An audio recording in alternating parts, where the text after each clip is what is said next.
vamos a hablar un poco sobre el impacto que este escándalo está teniendo en el contexto político, en la situación electoral, con un politólogo de los más respetados, que vive entre Portugal y Argentina, porque es catedrático de la Universidad de Lisboa, pero él es argentino.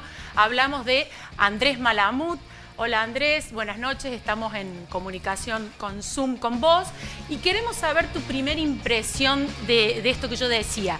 ¿Cuál crees que es, sobre todo en términos de gobernabilidad, el impacto que tiene todo este escándalo desatado por la foto y la conducta del presidente?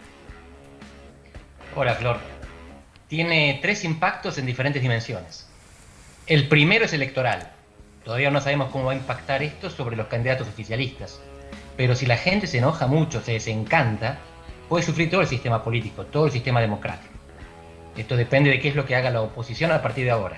Si bajan al barro y se enchastran, terminan todos revolcados al mismo chiquero. La segunda consecuencia tiene que ver con las políticas públicas. Y esta para mí es la más grave.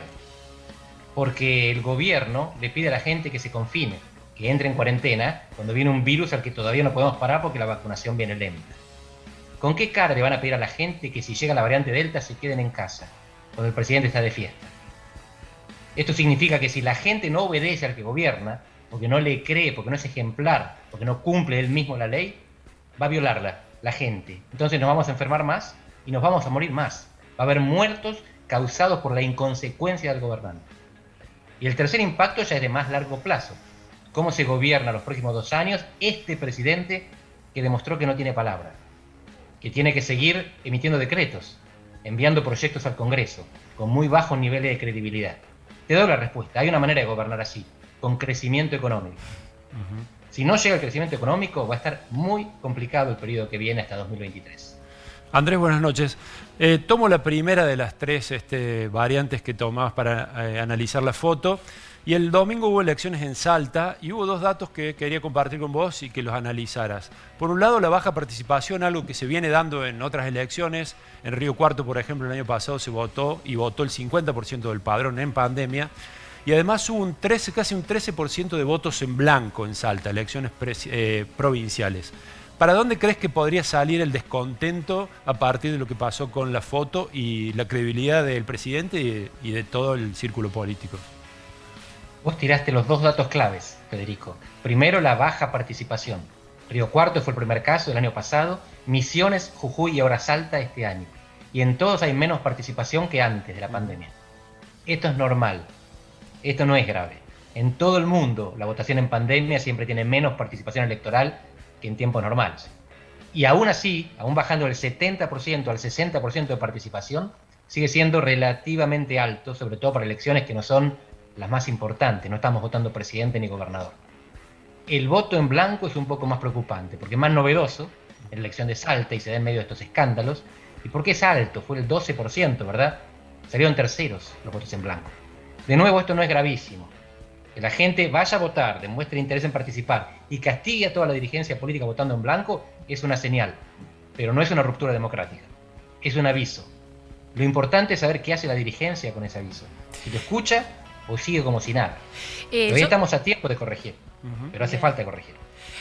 A eso quería hacerte alusión, que fue otra de las consecuencias que mencionabas. Dijiste, si la oposición no se va al barro, ¿no? Este riesgo de que una situación de este erosione toda la credibilidad del sistema político. ¿Qué sería irse al barro? Por ejemplo, esta promoción del juicio político al presidente. ¿Qué considerarías vos un exceso peligroso en ese sentido? ¿Hasta dónde? Ese es un gran ejemplo. La cuestión del juicio político, porque hay 3 juicios que le pueden realizar al presidente por la mentira que realizó, por la mentira que fue delito. Uno es el juicio penal, porque violó la ley. Otro es el juicio político, que se realiza en el Congreso y hace falta 2/3 de diputados, Cámara acusadora, 2/3 de senadores, Cámara que condena. Y finalmente es el juicio electoral, que también es político. Es que la gente decida con su voto si le parece bien lo que están haciendo los que nos gobiernan o no le parece tan bien. Y qué piensa de las alternativas. Y acá el problema para la oposición es que estas elecciones no son nacionales. Son 24 elecciones provinciales. El gobierno nacional está unificado por la presidencia. La oposición no está unificada por nada. Y en provincias como Córdoba, que son bastante antikirchneristas, bastante antioficialistas nacionales, Promover el juicio político es racional, es razonable, es popular. Los cordobeses, los dirigentes cordobeses que proponen el juicio político están respondiendo a una demanda popular de una provincia muy antikirchnerista. Ahora, la provincia de Buenos Aires no es tan antikirchnerista y tiene un gobernador que es malo, porque nadie dice que Axel Kicillof es un gran gobernador, pero es honesto. No tiene la fama que tiene el presidente de no cumplir con su palabra o violar sus propias leyes. Y por lo tanto, ser un talibán no paga en la provincia de Buenos Aires. Entonces, es perfectamente racional que la oposición cordobesa sea más dura y la bonaerense sea más blanda. Y sin embargo, esta racionalidad causa ruido, genera ruido que confunden a la gente. ¿Vos crees que la consecuencia de esta foto va a terminar arrastrando a toda la cuestión partidaria en todos los ámbitos? Es decir, no solamente el gobierno va a estar dañado, sino la credibilidad en general de lo que llamaste en algún momento la casta política va a ser golpeada por esto, o la reducción de daños quedará solamente en Alberto Fernández y en el gobierno nacional. Yo temo que esto vaya más allá, que esto no atente solamente contra el gobierno, esto deteriora la democracia, porque deteriora la credibilidad en los dirigentes. Cuando estamos fríos, sentados, tranquilos en casa, podemos pensar qué responsabilidad le corresponde a este que gobierna y cuánta a este que es opositor. Pero cuando estamos enojados, no nos fijamos en los matices. Los detalles se nos pierden de vista. Y lo que estamos observando es que hay desencanto, enojo y también tristeza, que esto es importante decirlo, porque América del Sur estaba estallada en casi todos lados y Argentina no está estallada.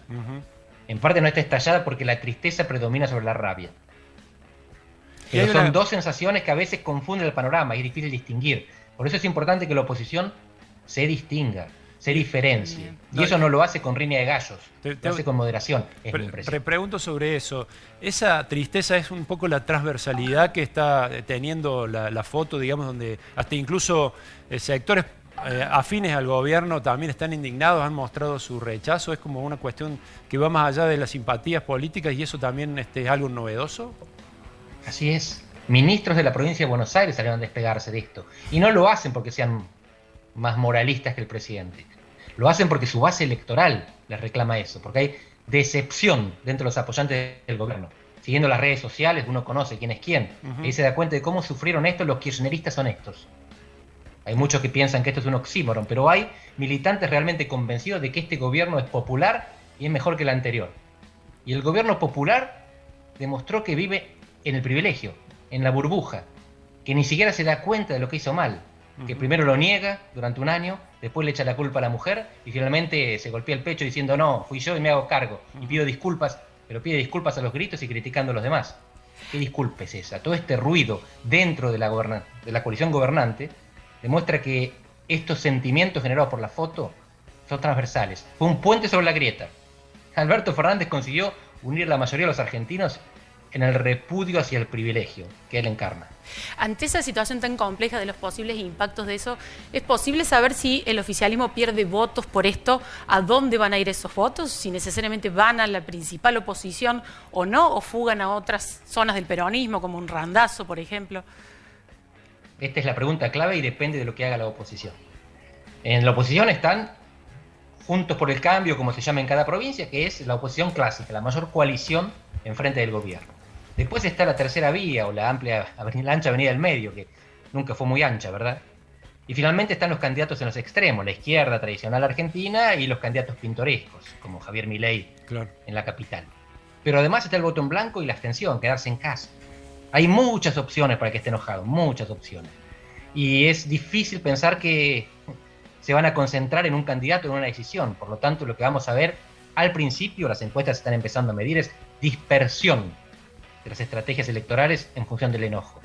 No hay alguien súper beneficiado, no es que de repente viene alguien, quiebra y pasa a ganar. Está muy claro porque el enojo es difuso y por ahora no hay un claro beneficiado. Aunque fíjense que hay un partido, lo puedo decir porque lo hicieron todos los partidos. El peronismo reclutó candidatos en la sociedad en los 90, el PRO en los años 2000. Y el radicalismo en este caso está yendo a buscar a la ciencia, al periodismo, a los medios de comunicación, candidatos que vienen de la sociedad. Así que esta puede ser una apuesta para renovar la política desde adentro de la política, las coaliciones realmente existentes. Vamos a ver en un mes si funciona. Bien, Andrés, bueno, te agradecemos. Sabemos que estás en Portugal, que no podés volver por esta restricción de vuelos. Esperemos que se normalice un poco. Están flexibilizándose las medidas, al menos en algunos lugares del mundo. Así que, de nuevo, muchas gracias desde Córdoba. Muy interesante todo y seguiremos atentos a lo que pase con las repercusiones de la foto. Muchas gracias. Gracias a ustedes.